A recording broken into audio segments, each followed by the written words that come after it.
Hey everyone, welcome to the Beacons meeting. I hope that we're happy for this to be put out wider, or if anyone wants this to be kept just private to the Beacons group, let me know. But I do feel it would be good for these meetings to be shared more widely to inspire people to join the movement and to stand. You may have noticed as well, under my name, I have updated my name to my full name now, Rachel Elnor Love, and I've also put in my pronouns there, which Zoom asks you for pronouns now, so I thought I'd have some fun with that. So let's do a very quick alignment, which is always good practice when we start these meetings, because I'm sure you, like me, have had a hectic morning in the run up to this and rushing around. So it's always good just to drop into the space by just unfolding and having a straight spine and feet flat on the floor, and just taking 3 long, slow, deep breaths in through the nose and out, blowing over the bottom lip, which really helps to calm the nervous system.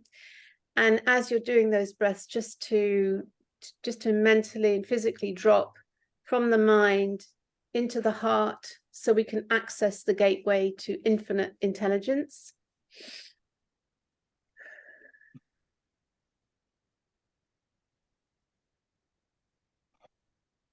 And just coming out of this morning, coming out of this afternoon, and what you have to do after this meeting, what's lined up for the rest of your day, and just landing fully into the now moment, where all of the power is.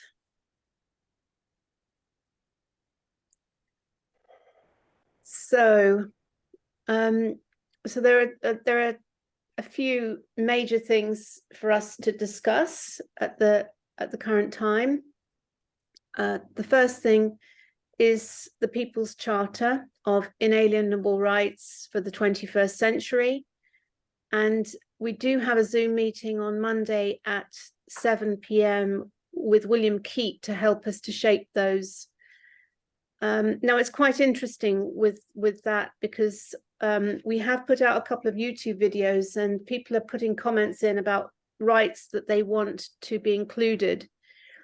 And it's kind of going to become a bit like a laundry list, and everything, including the kitchen sink. So I think that maybe part of this process is honing and shaping those and keeping their simplicity. For example, someone wanted the right to sing and dance. Well, of course, that really is included in the freedom of expression. And I know, Simon, you were saying about is having a bank account an inalienable right? You're questioning that. And maybe that those two, the right to have a bank account, the right to use cash or any other means, maybe the true right is the freedom to freely transact. So to kind of get the terminology so that encompasses all of these things. So that's one area for discussion. The second big issue is the annual meeting, which is really, to me, it feels not more than an annual meeting. It's like a summit to bring together as many people from the freedom movement, the conscious awareness movement as possible, to inspire people to stand. And as you know, we're having a little bit of a challenge pinning down a venue for that. We thought we'd found an amazing venue at the Light, the Quaker venue, but unfortunately they're closed for renovation. So I thought it might help with these things for us each to share a vision of what's in our mind, of how we see that meeting, to make sure that we're fully aligned. Because usually when things don't flow, in my experience, it's because there's not full alignment on something. It's like if things are out of alignment, things don't flow. And when they're brought into alignment, magic starts to happen. That's my experience of manifestation. The third thing is just some kind of housekeeping logistics. Now, I spent an hour or so updating the website this morning, and I kind of took it upon myself to do what I felt appropriate. And I just want to run it by you that we're happy for people to sign up freely to become a member of the movement now.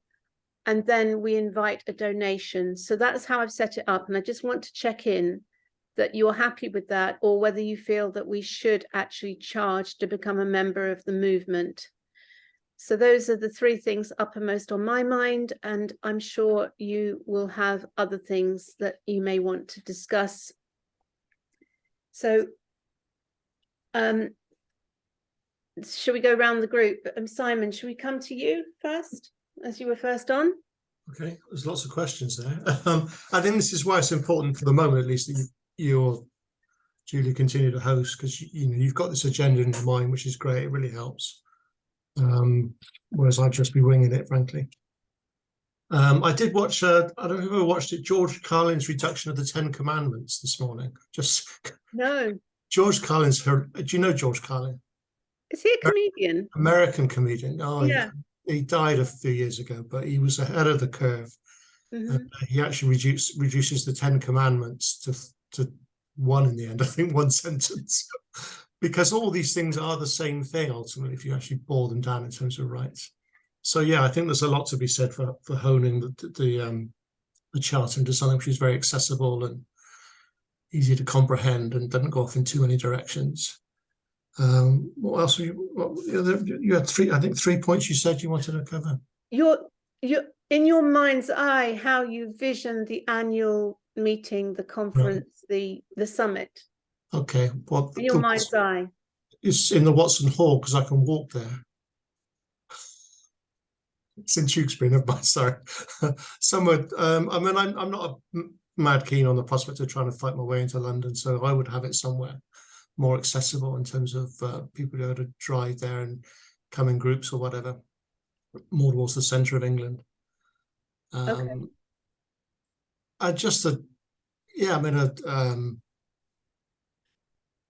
Most Quaker churches maybe try and find out the next biggest Quaker venue when it is available. Because, just got off a tangent a wee bit, I was on a call earlier this week with the Quakers in Business, something I joined a long time ago, and having not been a Quaker, I joined Quakers in Business. You don't have to be a Quaker to join, but it's attracted me towards Quakerism. I may well go to their local meeting house on Sunday for the first time ever, because they were doing all this stuff 250 years ago. They really were. You can learn a great deal from them. I've been studying it this last week as a result, and yeah, you talk about where I'd love to have it in a Quaker meeting house. I think that'd be a good place. So find one that is available, maybe. Good. That's an option. And as far as the overall direction of what you're trying to do, I just look at it from my own perspective. All I want somebody on the ballot that I know I can trust. Yeah. It's as simple as that. Somebody that I genuinely believe is coming from a position of service instead of self-interest or greed, indeed. Yeah. And as far as, I've mentioned a few times this raising the £500 per community or per MP's area. And you've mentioned the fact that there's more money involved in terms of a leaflet, etc. But there's a significance of that £500 figure. And I think I can raise £500 in Tewkesbury, and I would like a situation whereby if Tewkesbury has raised £500, in other words, what it needs, if it continues to raise money, it goes towards funding another area. So pay it forward until every area is covered, rather than say, oh, we've raised more than £500, we're going to spend it on our marketing. Pay it so that we've got enough money to stand another candidate. And I think that will also help to raise the profile of the fact that we're looking for candidates and the criteria. And I don't think the charter is so much for public consumption. I think the charter would be something that a prospective candidate would sign up to. I don't think it needs to necessarily be promoted more widely. I think what needs to be promoted widely is, we're looking for one trustworthy candidate per constituency. That was the word, constituency. Okay. So that covers all your bullet points. I think it does. And you're happy for the membership of the movement to be free? Oh yeah, absolutely. Not only am I happy with it, I think it's essential. Okay, good. So just to go back to the chart, the idea of the charter, it's kind of the thinking was that that would kind of replace a manifesto. So it's like, well, what do you stand for? Well, we stand for the rights of the people, and to encapsulate what we believe the rights of the people are. Because to me, it's more than just kind of trying to win a general election. It's an opportunity to pattern interrupt and to get people to really appreciate what their rights are. And we're educating the public through our I was going to say propaganda, Oh. election material. No. And I see its value. I think there's just a lot to be said for keeping it simple. This simple message: we're looking for 650 trustworthy candidates that genuinely want to represent. I'm thinking about what goes through people's letterboxes, because that, to me, those election leaflets have the power to really, because people will look at them. So anyway, we can just debate that. Julie, do you want to go next? Are you complete, Simon? Sorry. For the moment, yeah. Okay, Julie, over to you. Yeah, as far as the chart is concerned, I think the idea of some sort of main headings and as minimal as possible, and then the rest can be sort of behind it all somewhere else under those headings. So as subheading type stuff, but to explain a bit more about what we mean, which I think is what you were suggesting anyway, Rachel. Yeah. Yeah. And the annual gathering, what Simon's just said about the Quaker Meeting House, another Quaker Meeting House would be a really good energy. I set a healing group up in Mansfield, and we were actually at the Quaker Meeting House there with that, and it was a lovely feel, got a lovely garden to it, but unfortunately it's not very big, so I don't think it's big enough for our gathering, because I am very optimistic that we're going to have plenty of people. The website, yeah, I think it's good to have people sign up for free and suggest that they give a donation. And that's really how we used to do the healing group. People could come and receive healing or therapies, whatever, and they could potentially have it for free, but we suggested they gave a donation. We tended to give a minimum donation suggestion, but that's up to us if we include that or not. And the prices for each candidate for the election is £500 as the refundable deposit if we get 5% of the votes of people voting. But there's also, on top of that, the leaflets payment that will be needed. So we're probably talking at least £1,300, £1,500. I'd say a lot more, actually. Yeah, I know. I think 2,000 to 3,000 was mentioned. So yes, I know we want to go beyond the area, but I think each area needs to cover that first before we go beyond that area, unless we're really, someone can't stand unless we manage to do a donation to them. So does that make sense? Enough? What do you think, Simon, on that? Explain that again. Well, Simon was suggesting that we raise 500 and then raise that we let any excess money perhaps go elsewhere.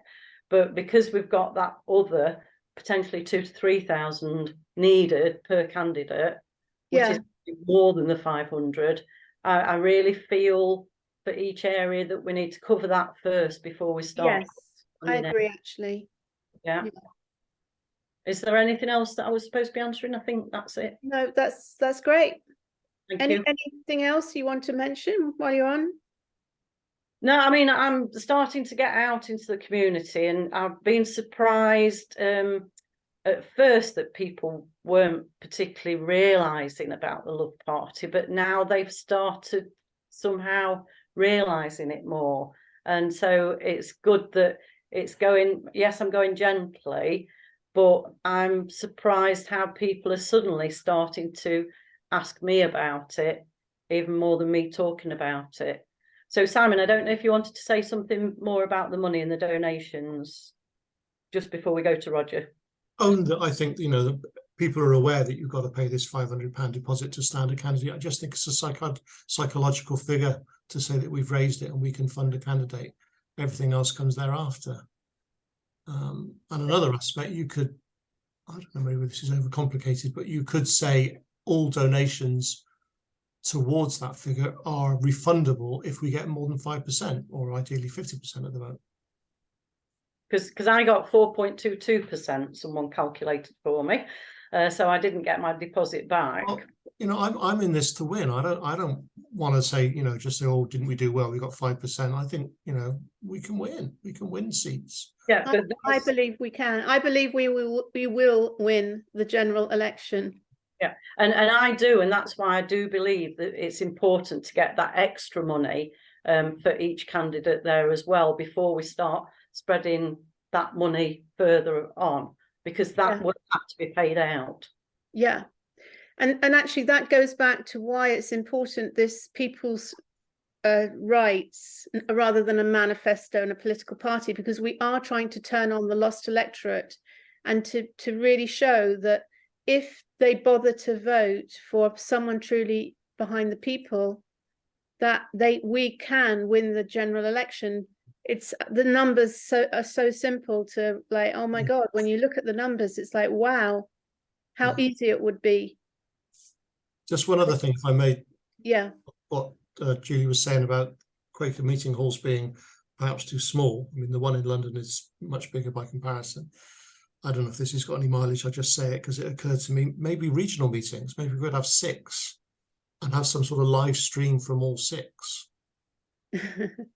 So you have the regional meeting, which you'd probably get a better turnout, because people are going to think, oh, I'm not going to try and travel 200 miles, but most people think, you know, I'll travel 50 or 100.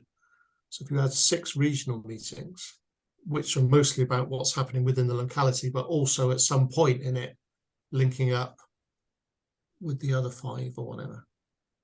Yeah, that's an interesting one. Logistically, that's probably a little bit more tricky, but not insurmountable. Yes, I'm not on a personal level. Sorry, we'll come to you in a second, Roger. But on a personal level, I was feeling with my local stuff whether to do something like which is much more Derbyshire centric as opposed to Bakewell centric, because it's much more likely, because there's lots of people in the freedom movement across Derbyshire. But if I think of people actually in Bakewell, it's a lot smaller. So starting with larger regional meetings and building the momentum to then get, because I guess in Derbyshire there's probably 6 different constituencies, probably more. But at least to get the ball rolling with a Derbyshire community gathering, even if it's once a month, because I know people will come. They came for the Bakewell Town Hall meeting, and for Richard Vobes, they came from Belper and Ripley and Chesterfield, and so yeah, good thinking. Okay, well, we'll put that in the cauldron to bubble, that thought to percolate, shall we say. Roger, over to you. Okay, so yeah, well, I'm just looking at the draft of the People's Charter with inalienable rights, and there's just one area which I think needs enlarging on, and that's the right to freedom of movement. We've got to say where have people got the right to freedom of movement? Is it across private estates, or is it just you know, on recognised public thoroughfares? So that's one thing we've got to think about. I mean, we can't make an instant decision. Well, we need to think about just to that. mention on that, Lynn did say about the right to roam, which is what they have in Scotland, where you can walk across anyone's garden or anything. But on a personal level, as a landowner, I would actually say we have to respect property, but that it should be anywhere in the UK along public footpaths and public highways. And this also covers ULEZ because they just rules that ULEZ is lawful, the courts. But to me, under common law, the public highways are owned by the people, and therefore the Absolutely. people have absolute right to go on public footpaths and public highways without any restriction or restraint or charges, because they are not owned by the local councils or the government, they are owned by the people. So these are basic fundamental rights. And of course, our charter is only for the UK as well. So it doesn't mean we can freedom to travel anywhere in the world. But if every country adopted these rights, no, you wouldn't have an immigration problem if you think about it. No, that's right. And also we've got to put the mode of travel. You know, it's not just people walking or on horseback. You know, we've got to put the mode of travel. You know, is it going to be restricted to private motor conveyance?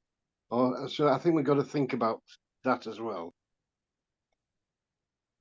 Well, I guess the thing with all of this is that because what this is doing, it's kind of, it's like, okay, what we don't want is to end up with some kind of legislation type document. So simple principles, which let's keep it simple is my instinct on this, to keep it simple. And as Julie says, that maybe there's a separate place where we do a sort of Lynn type manifesto extrapolation of what this world might look like, if you get my drift. Like almost like a discussion, as opposed to a piece of legislation which is prescriptive, because what we want is to the principle, and then for the people to work out what is to clarify that. And actually you probably would clarify that by trial by jury, you know, like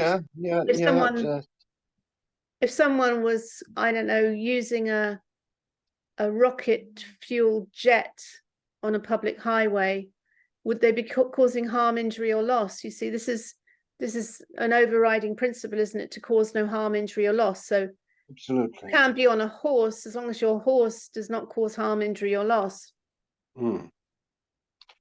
Yeah, so I suppose what you're talking about in terms of the tyranny we're under now is secondary legislation being invoked by the people. So we've got the primary legislation as you know, using their model, which is cause no injury, loss or fraud. Well, it's not legislation. This is the inalienable rights. But no. What I'm saying is just using their model. So we're clarifying our rights under common law, which already exist. And so it does already exist, the right to use public highways and public footpaths. That is, it's an established common law right that is being trodden on by the system. And it's like bringing these things to the surface to say, we have this right, you can't take it away. So it's not like a piece of legislation that needs to be prescriptive. It's an overarching charter of rights to remind everyone what our rights are. So that's, yeah. Well, you did mention, which I think is quite adequate, the right of freedom of movement without restriction. You know, for example, driving licenses and ULEZ rules and stuff like that. So, you know, maybe that's enough. The right of freedom of movement. But I do think we've got to, in some way, in a broad brush kind of sense, declare what kind of mode of transport, you know, in a broad kind of way. I agree with what you say. We can't make it, you know, too voluminous that people will just go to sleep reading it. You know what I mean? So that's all I would say.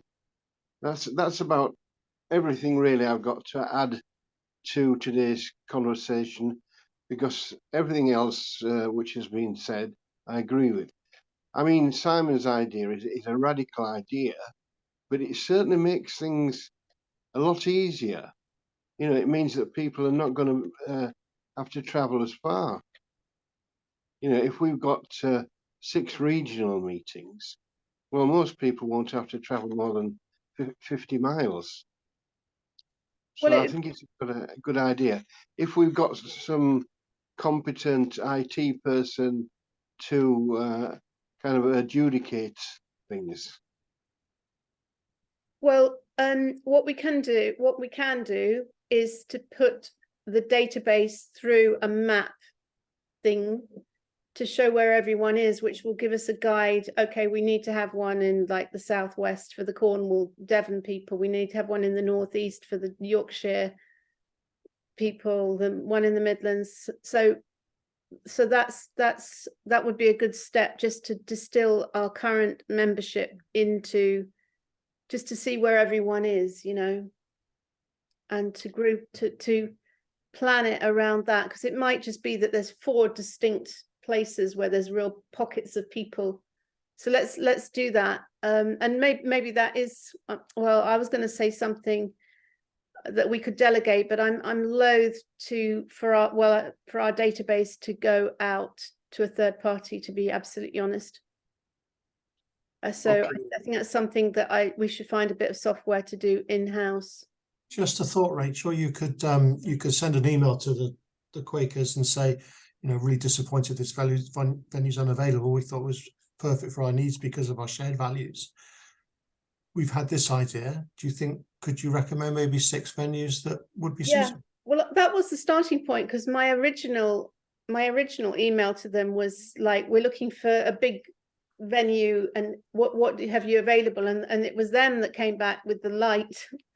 It was like bizarre, because it's like, well, why would you come back with a venue that isn't available? So yeah, we can go back to them. Yeah, I'll look into it.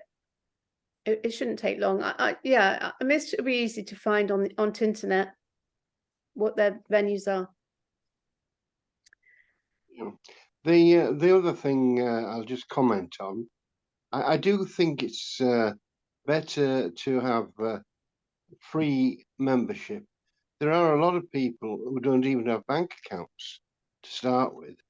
Many more can't operate, you know, the program to actually make the payment. And of course, there are some people who are just so poor, it's you know, too much to pay a membership. And yes, let them donate something later on, but let's not make that a condition of membership. So that's all I've got to say, really. Yeah. Can I just comment on that in terms of people not having banking? The main topic of conversation I was having with Quakers in Business this week was the prospect of setting up a credit union, not-for-profit credit union. Well, that's a good idea. Yeah, I wish we were a bit more policy focused. I mean, I was on another call this week, and it was about the care industry, because that's my biggest challenge. I look after my 91-year-old mother. And the figure that came out of it is 13.6 million unpaid carers in this country. Phenomenal. Okay. You know, it's the sort of things we should be addressing or promising to address.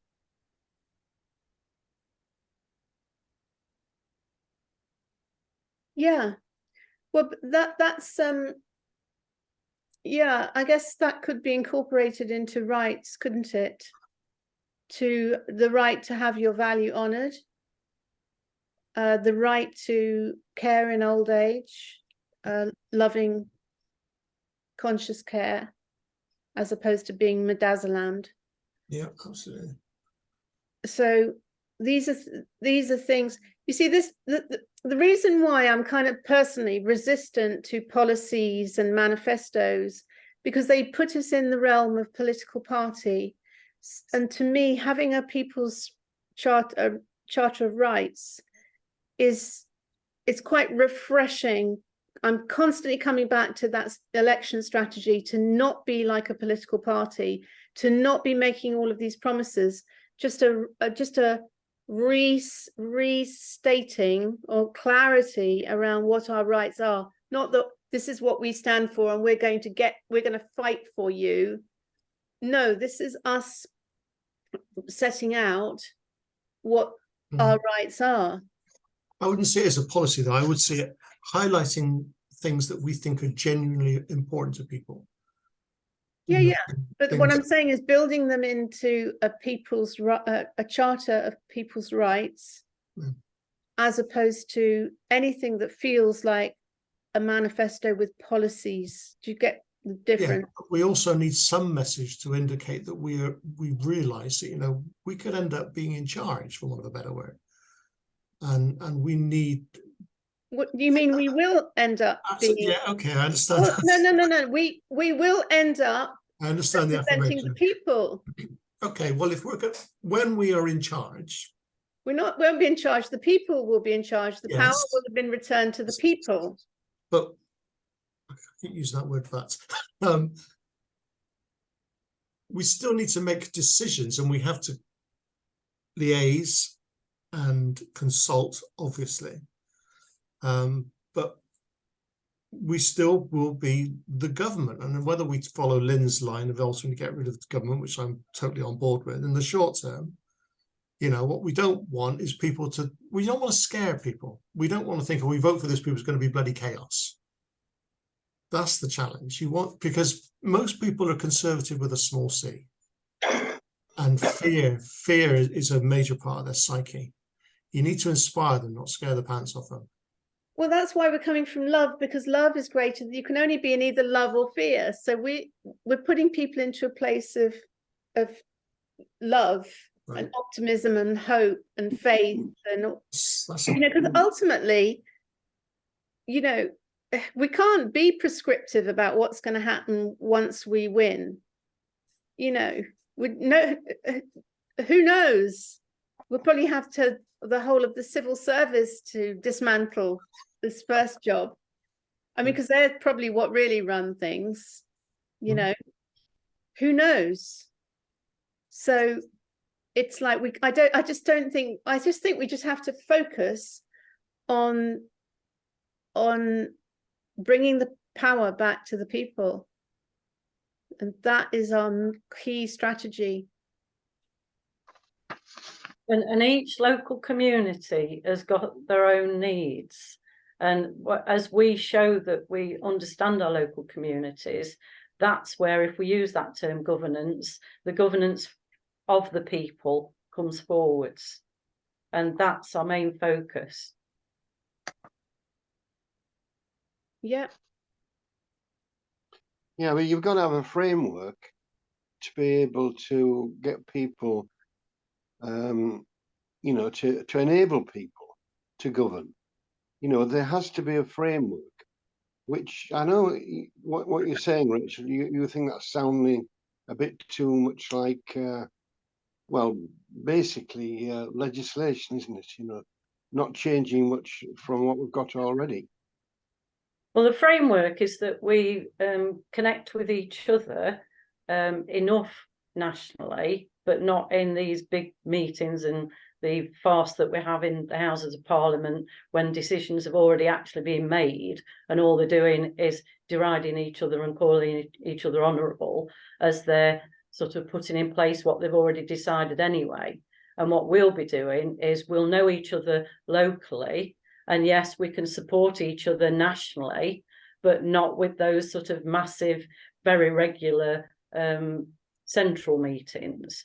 And when you say framework, the framework is the beacons and connecting with their own local communities. And I mean, when I think of Mansfield, there's so many different needs of different people. Even as a road away, you've got, you know, one of the sort of longest living communities in the whole country, and then literally a road away you've got the shortest living community, and that is so wrong. And so each of those communities know better what they need, and yes, we need to connect up enough And, you know, like we need a transport system that's got roads that are travelable, which we're not being allowed at the moment. And even the way that they're attempting to supposedly mend some of these potholes, it's like they're deliberately doing it to not mend them properly. So it's things like that, yes, if you call it a framework, but every place has got its different needs. And that's what we need to address. And this charter is just that very basic common law, do no harm, injury or loss. And we can have some headings just to really have that powerful, these are the freedoms that you are rightful to have. And then we can put some more padding behind it. But we don't want to be too prescriptive with any of it. Yeah. The way, Yeah. oh, sorry. Yeah, I'm just looking at the taxation item.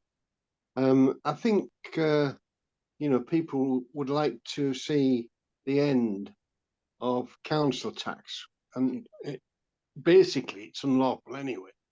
So can we put that in the draft?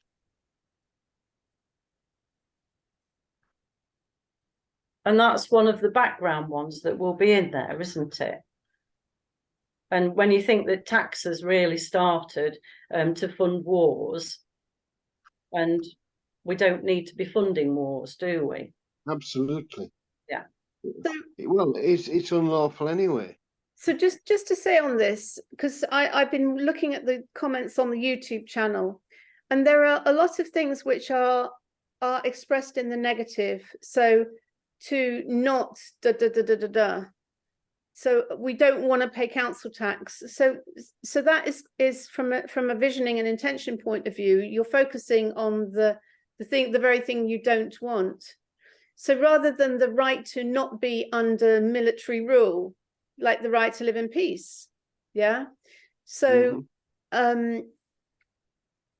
so if we are saying the right, for example, the right to freedom of travel on well-maintained roads, then if the people agree that that is part of their rights, then logically it follows from that those roads collectively we need to agree that we're going to make sure we maintain so that they're safe and they're easy to travel. And so everything flows from the kind of world that we do want.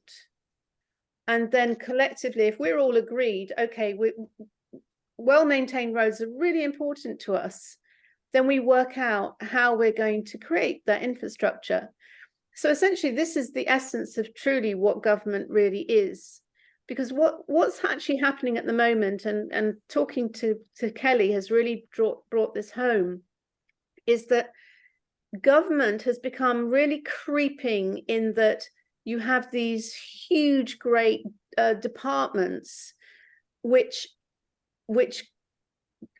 self-perpetuate themselves for their own survival, and they deliberately create work so that they justify their existence. And so you get this huge monolithic overhanging structure of command control, which is requiring between 25% and 40% of people's money to keep the whole bloody thing going. Whereas actually what we truly want is to devolve that power to the people, to remove all of this unnecessary meddling, like social services, for example, which are, or the police, and the meddling in people's lives, which is an infringement of our freedoms and common law rights, so that you get to a very light government that maybe is only 10% of taxation is only 10%, because there's so little government that it's just the essential things which are required to run the country, and everything else is devolved locally, like roads, for example. I mean, what happens in Mansfield is like the business of Mansfield. And what happens, it might be totally different in Devon. Their needs might be totally different in Devon. Maybe they have more farmers or whatever, or more tourism.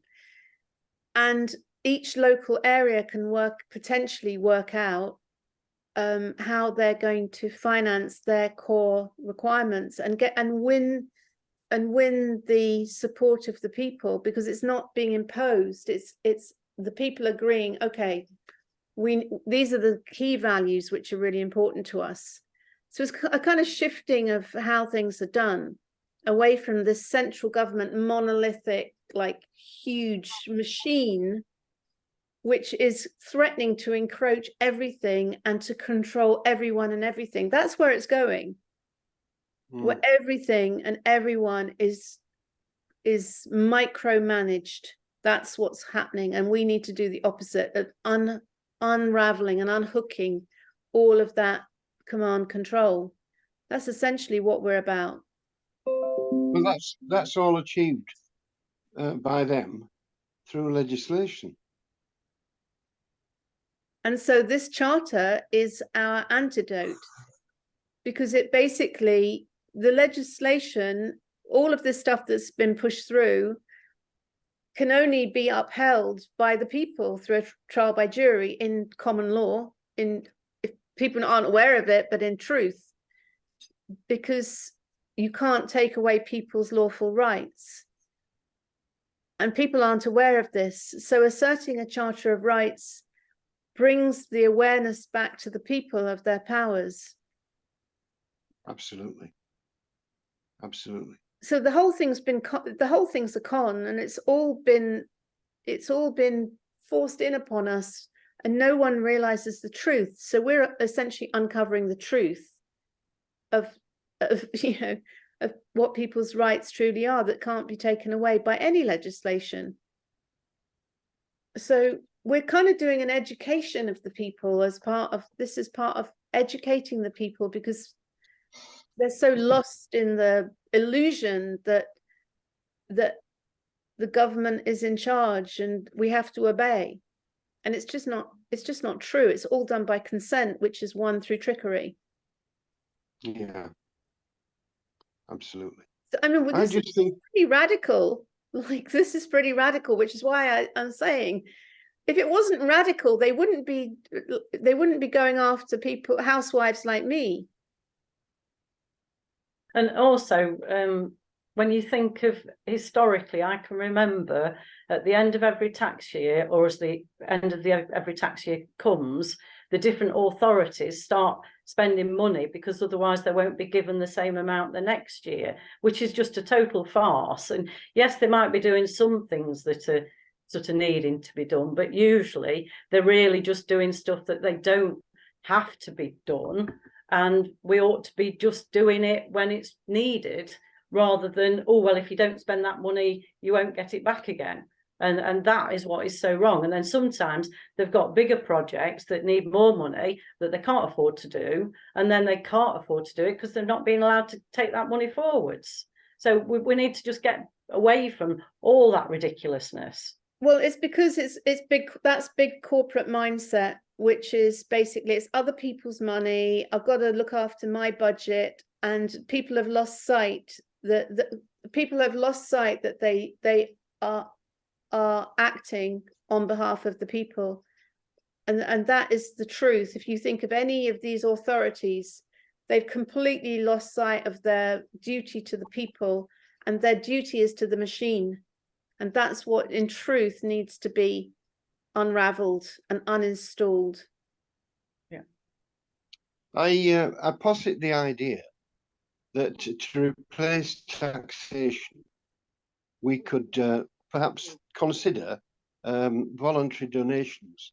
If people know the cost of the individual projects which we're undertaking, at least they'll know what's required, in which case they can decide on the size of the donation. So that's just an idea that I'm positing. It's not something I'm seriously saying, oh, let's do that. I'm just thinking, is it feasible? Is it viable? So it's just a starter for discussion. Yeah, all of these things. I mean, this is the good thing, is that it's making us think differently about the way things are run and questioning. And it's not to say that we have to have all the answers, but it's pattern interrupting the old ways of doing things, which I think is the really key thing about our approach. It's questioning everything and pattern interrupting the old system. And I think it's important that we don't think or even attempt to come across that we've got all the answers, because otherwise that's just more imposition, and we're moving away from imposition and what is actually really needed. Yeah. Well, that's why I'm thinking about voluntary donations, because then people can decide themselves. So there's no regulation there. There's Yeah. no prescription. Yeah. That's why, I'd like us to think about that and, talk about it. And that's really the basis that we've got the party set up with now, haven't we? With the fact that people can sign up for free, and then it's up to them if they choose to put a donation in. And it's really about people knowing, like you said, how much different things will cost and what we do need the money for. And then they can decide on their donation knowing that information, can't they? Yeah. Yeah. I mean, we could, put a list down, it's going to cost this much for that particular item, this much for that particular item. But then we're going back into their system. Well, this kind of goes back to what one of the things Simon was questioning about, the right to trade without taxation. But of course, this is the people's right. So we're not talking about corporations. So in terms of corporations, because the right to run your corporation, and most of these are multinational corporations, World Economic Forum, huge international globalist corporations. So the right for them to operate in the UK, and so to me it's the corporations that really need to be bearing a lot of that burden for the right to access the people. Do you get my sense? Yeah, but why do we have to allow corporations, limited companies? We want to get rid of those. We want people to be responsible, not faceless entities which are protected by the limited or incorporated addendum to the name. We don't want them. We don't want these. So the way to do that, this is talking from a taxation point of view, having been in taxation trained in it, is that you encourage and you incentivize what you do want, and you tax what you don't want. So you basically change the system so that big corporations, if they want to operate, they have to actually pay for that. But then you make independent businesses free of tax. So you give a huge advantage to working with independent businesses, because you're incentivizing them, you're encouraging them. I mean, in the days of the enterprise initiatives, the Gordon Brown and Labour, going back some time, and regional development funds, there were huge amounts of incentives for initiatives and local businesses, and encouraging small business. So these corporations, which are, it's like shifting the power for them to suck away all of the resources, to actually taking that money back, drawing it back to the people through taxing them, and giving the power to independent people to run businesses and to be self-sufficient and to be competitive. So it's not like saying, right, we're going to banish all big corporations from the UK suddenly overnight. It's more to get them to pay a chunk, the fair share chunk, for their right to trade with our 66 million, or how many million people there are in the UK right now. It's about that number. Yeah. But I thought our aim was to. I thought our aim was to actually get rid of tax completely. For the individuals, yeah. Well, I thought that was going to apply to corporations. And I mean, these organizations can be reformed into smaller units. So which this is a are, people's charter. This is a people's charter. And the big, I mean, look at it. The big problem which has caused all this is the World Economic Forum, big corporates. That is where the problem is, because they have drawn all of the money, all of the resources. They've set themselves up in tax havens, like places where they don't have to pay much tax. And they are literally sucking the resources from the people to themselves without any restriction, because the governments are essentially on their bankroll. I mean, Well, look they go on- look at the local planning authority in the Peak District. Look at the trouble we're having at Crestbrookdale for some piddly little thing, and yet huge Aldis spring up. Oh, and huge Sainsbury's and huge retail parks and huge housing estates built on farmland. Oh, that's okay, because it's the money, the money, you know. Big corporates are funding and they're abusing their power, and we need to return that power to the people. So let's tax those big corporates, organizations, for the right to trade in the UK, and really use that money to really incentivize independent businesses, sole traders, local independent initiatives, cooperatives, farmers cooperatives, regional growers, farming, all of the things that are base Maslow's hierarchy of needs. Let's push, local building and, to make sure that everyone's got food, water, accommodation.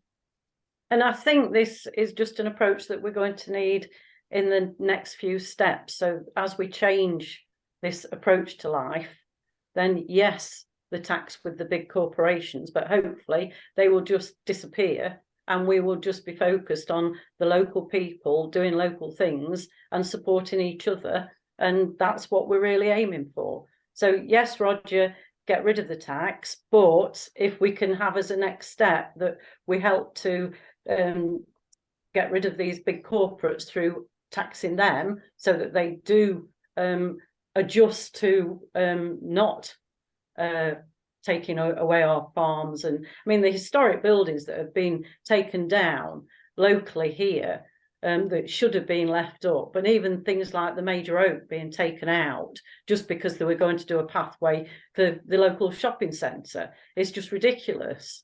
And there's so much that's happened over centuries, not just decades, it is centuries. So we are dismantling that whole old approach that's been going on for far too long. And we need to focus on minimising any of those sort of expenses for each individual and each family. And I mean, charities should not be happening. And when you think of some of the charities that they've got for some of the basics of life, we shouldn't need charities, because we should have that already in place and people properly supported. Yeah, when you look at the salaries of the CEOs of charities, we know why they exist. Yeah, they're just funding each other on a different level. So, but we're going to dismantle that anyway. Yeah, and we don't have to, make any declaration that it's going to be done overnight. We No. can't do that. I mean, We can pace ourselves. We'll have 5 years. We can work it Pardon? all out. yeah. And it's Yeah. amazing once we get this momentum going, when people realise the power that they've got, and when we are the independents in that Houses of Parliament, and we change that whole approach anyway, people will be amazed at how quickly we can get proper things in place, supporting each local community as they really need it. And it's some of the basics in life that... And devolving power, from Westminster to local, so it's not, we haven't got this huge monolithic government. And getting our children out of these prison-like schools and these Absolutely. indoctrination into education and university education. And then, I mean, they were even discussing recently how few people, if they've not got a real reason that they're doing a degree and going to university, they come out and they still haven't got a clue what they want to be doing. Well, why do they even need to be going there? And these universities have been set up, I believe, to destroy communities. They destroy the family and community that they've come from. They take them to the university and they're only there during semesters, and then during the holiday, that whole community is decimated. And so we don't need that approach anymore. Let's get back to our basics, get the kids out of these prison-like schools, learning for life. Yes, some academia, but that does not need to be the main emphasis. And we don't need bums on seats, and we don't even need actually to have term time and things like that when the holiday companies just put the prices up in between, and kids can learn loads of stuff about life on holiday, but they don't need to be in these, just restricted times of holidays. It's just ridiculous. And that's why I left teaching, because I didn't want to, well, I mean, there were loads of people didn't accept different ways of learning, like dyslexia, and that people with dyslexia, dyspraxia and stuff, dysgraphia, can have incredible intelligence for improving our lives. But the people that could jump those hoops and academic tests, which might not even be able to take them into real life, weren't being recognised. And this is what we need to change. I mean, what if you devolved the power to the teachers, or like to the nurses and doctors, as opposed to them being dictated by Matt Hancock what the protocols are for X, Y, and Z, or Big Pharma? What if you actually said to the teachers, how would you like to run it? Or if you said to the nurses and doctors, what's the best way to do healthcare in this region? I mean, even the way they teach the doctors and the junior doctors do so many ridiculous hours, and they sort of feel really that we're beholden to them after they've finished their training because it takes so long and they've had to work so hard. How on earth can they be proper health carers when they're absolutely shattered? And once they made nurses into degree level studying, that is when the true empathy went away. Yes, some nurses still have some empathy, but the whole system and the number of employees that the NHS has, because of the paperwork side of things, but also the degree level nurses haven't got that same approach, and they're not taught the same proper healthcare. So that's another thing we really do need to change. Massive things.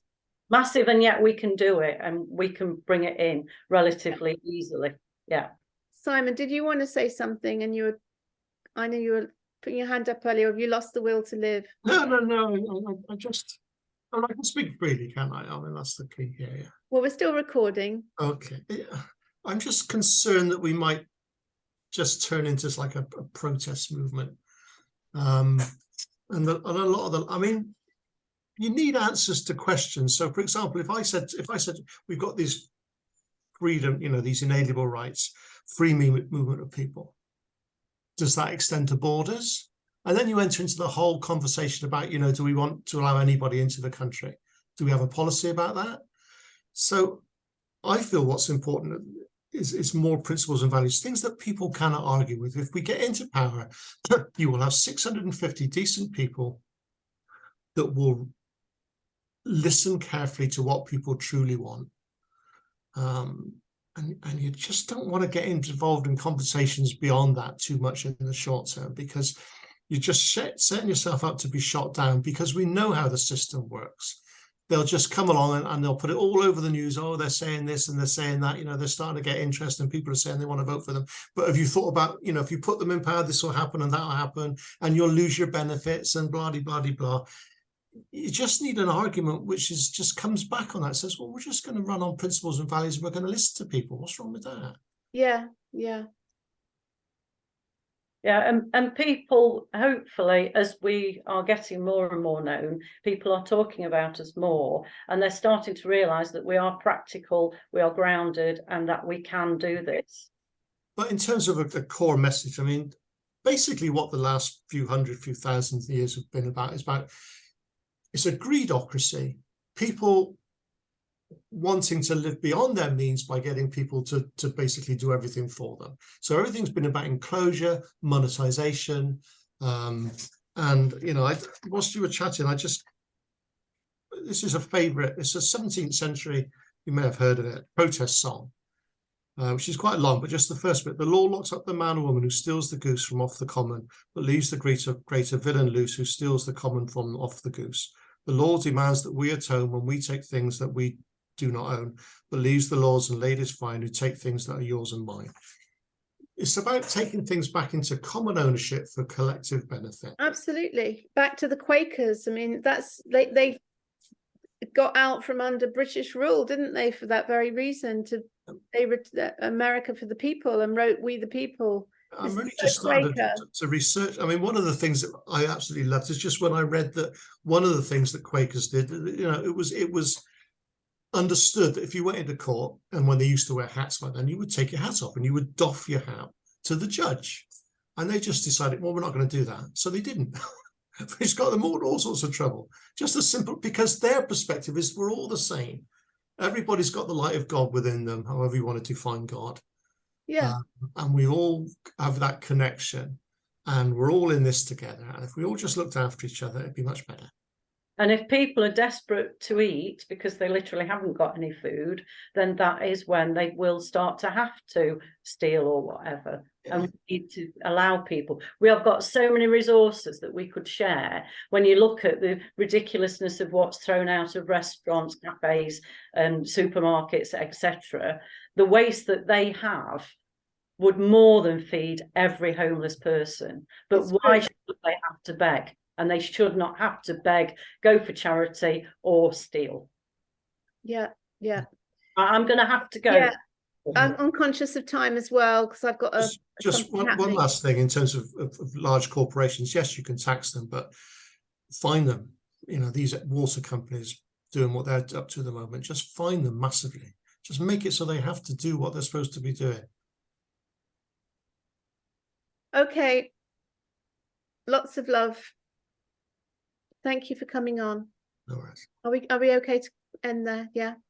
I am. Okay. Cheers. Bye for now then. Thank you. Bye-bye. Bye.